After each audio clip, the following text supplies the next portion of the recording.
Hi అండి, నమస్తే. Welcome to cook with Manju. పల్లీలు వేసి క్యాప్సికమ్ ఫ్రై ఎప్పుడైనా చేశారా? ఒకసారి చేయండి, చాలా టేస్ట్గా ఉంటుంది. ఇష్టపడని వాళ్ళు కూడా చాలా చాలా ఇష్టంగా తింటారు. రైస్లో కలుపుకొని తినొచ్చు, సాంబారు రసం చేసుకున్నప్పుడు సైడ్ డిష్లా కూడా తీసుకోవచ్చు, చపాతీలో కూడా బాగుంటుందండి. ఇక్కడ నేను 1/2 kg దాకా క్యాప్సికమ్ తీసుకున్నాను. నీట్గా కడుక్కొని పెట్టేసుకోవాలి. క్యాప్సికమ్ కోసము ముందుగా మనం కొన్ని పల్లీలు తీసుకోవాలి, ఆ తర్వాత వెల్లుల్లిపాయలు, నెక్స్ట్ ఎండు కొబ్బరి ముక్కలు, ఎండుమిర్చి, అలాగే కొన్ని పుట్నాలు కూడా వేసుకోవాలి, టేస్ట్ బాగుంటుంది.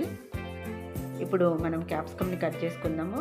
క్యాప్సికము గింజలు తీసేసుకొని కట్ చేసుకోవాలి.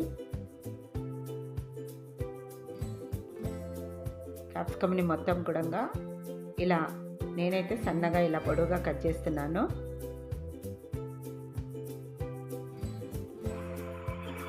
ఈ విధంగా కట్ చేసేసుకోవాలి. మనం తీసుకున్న క్యాప్సికమ్ మొత్తం కూడా ఇలా కట్ చేసేసుకోవాలి.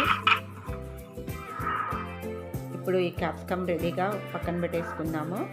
తర్వాత ప్యాన్ పెట్టేసుకొని పల్లీలు వేసుకుందాము. ఇందులోనే ఎండుమిర్చి వేసుకోవాలి. ఆ తర్వాత కొద్దిగా జీలకర్ర వేసుకోవాలి. ఇవి కాస్త వేగిన తర్వాత పుట్నాలు వేసుకోవాలి. పుట్నాలు ముందు వేస్తే మాడతాయి కాబట్టి తర్వాత వేసుకోవాలి. ఇప్పుడు వీటిని లైట్గా వేపుకోవాలి. చల్లారిన తర్వాత మిక్సీ జార్లోకి వేసుకొని ఇందులో ఎండు కొబ్బరి ముక్కలు వేసేసుకోవాలి. ఇందులోనే వెల్లుల్లిపాయలు కూడా వేసుకోవాలి. వేసేసుకున్న తర్వాత మరీ మెత్తగా కాకుండా కాస్త ఇలా పలుకు పైన మిక్సీ పట్టుకోవాలి. ఇప్పుడు ఇది పక్కన పెట్టేసుకుందాము. మళ్ళీ మనం స్టవ్ పైన ప్యాన్ పెట్టేసుకోవాలి. ఫ్రై చేయడానికి కొంచెం ఇలా వెడల్పాటి ప్యాన్ తీసుకుంటే బాగుంటుంది. ఆయిల్ వేసేసుకొని ఇందులో కొంచెము జీలకర్ర వేసుకుందాము, ఆవాలు వేసేసుకోవాలి. తర్వాత కొద్దిగా మినప్పప్పు, అలాగే కొద్దిగా శనగపప్పు వేసుకోవాలి. ఫ్రై తినేటప్పుడు ఈ పప్పులు తగులుతూ చాలా బాగుంటుంది టేస్ట్. పప్పులను కాస్త వేగనివ్వండి నూనెలో. వేగిన తర్వాత అప్పుడు ఇందులో క్యాప్సికమ్ ముక్కలు యాడ్ చేసుకుందాం.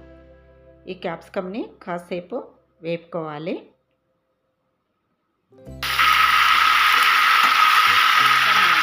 ఇలా కాస్త వేగిన తర్వాత ఇందులో పసుపు వేసుకుందాం. పసుపు వేసేసుకొని మళ్ళీ ఒకసారి మంచిగా కలిపేసుకోవాలి. ఇలా కలుపుకున్న తర్వాత మూత పెట్టేసుకొని 1 లేదా 2 నిమిషాల వరకు వేగనివ్వండి. క్యాప్సికమ్ కొంచెము మగ్గాలి. ఇక్కడ చూపిస్తున్న విధంగా క్యాప్సికమ్ అయితే మగ్గాలి. ఇలా మగ్గిన తర్వాతనే ఇందులో ఉప్పు వేసుకోవాలి. ఉప్పు వేసేసుకొని ఇందులో కొంచెం కారం కూడా యాడ్ చేసుకుందాం. ముందు ఎండుమిర్చి వేసుకున్నాం కాబట్టి కారం కొంచెం తగ్గించుకొని వేసుకుంటే బాగుంటుంది. ఇప్పుడు ఈ ఉప్పు కారం కూడా క్యాప్సికమ్కి పట్టేటట్టు మంచిగా కలుపుకోవాలి. ఇలా కలిపేసుకున్న తర్వాత ఇప్పుడు మనం ఇందులోకి మిక్సీ పట్టుకున్నాం కదా పల్లి పౌడరు, అది వేసేసుకుందాం.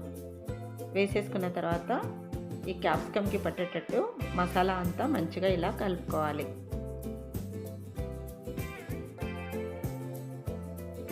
ఇలా మంచిగా కలిపేసుకోవాలి. ఫ్లేమ్ను పెంచొద్దు, సిమ్లో లేదంటే మీడియంలో పెట్టుకోవాలి.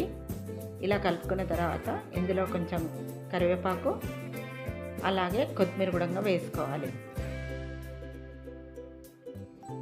వేసేసుకొని కలిపేసుకుందాం. కలుపుకున్న తర్వాత మనం పల్లి పౌడర్ వేసినాం కదండి, అది మంచిగా క్యాప్సికమ్కి పట్టడానికి మూత పెట్టేసుకొని ఒక 2 నిమిషాల్లో మగ్గించుకోవాలి. ఇలా చేస్తే క్యాప్సికమ్కి మసాలా అంతా చక్కగా పడుతుంది. ఇప్పుడు దించే ముందు కొంచెం ధనియా పౌడరు, అలాగే కొంచెం ఆమ్చూర్ పౌడర్ వేస్తున్నాను. మీరు కావాలంటే మనం పల్లీలు ఎండుమిర్చి వేపుకున్నాం కదా, అందులోనే కొంచెం చింతపండు లైట్గా వేసుకొని మిక్సీ పట్టుకోవచ్చండి. అలా చేసుకోవచ్చు, లేదంటే దించే ముందు ఇలా ఆమ్చూర్ పౌడర్ కూడా వేసుకోవచ్చు.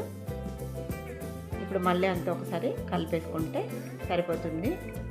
చూసారు కదా, పల్లీ క్యాప్సికమ్ ఫ్రై రెడీ అయిపోయింది. చాలా బాగుంటుంది, రైస్లోకి బాగుంటుంది, చపాతీలోకి బాగుంటుంది. రుచి అయితే అదిరిపోతుందండి. ఇష్టం లేని వాళ్ళు కూడా చాలా చాలా ఇష్టంగా తింటారు, అంత బాగుంటుంది. మరి ఈ సింపుల్ రెసిపీ మీరు ట్రై చేసి ఎలా వచ్చిందో కామెంట్ చేయండి. మరిన్ని ఇంట్రెస్టింగ్ వీడియోస్ కోసం ప్లీజ్ నా ఛానల్ని సబ్స్క్రైబ్ చేయండి. అలాగే లైక్ ఇవ్వడం అయితే మర్చిపోకండి. ప్లీజ్ అండి, నాకు సపోర్ట్ చేస్తూ ఉండండి. Thanks for watching my video.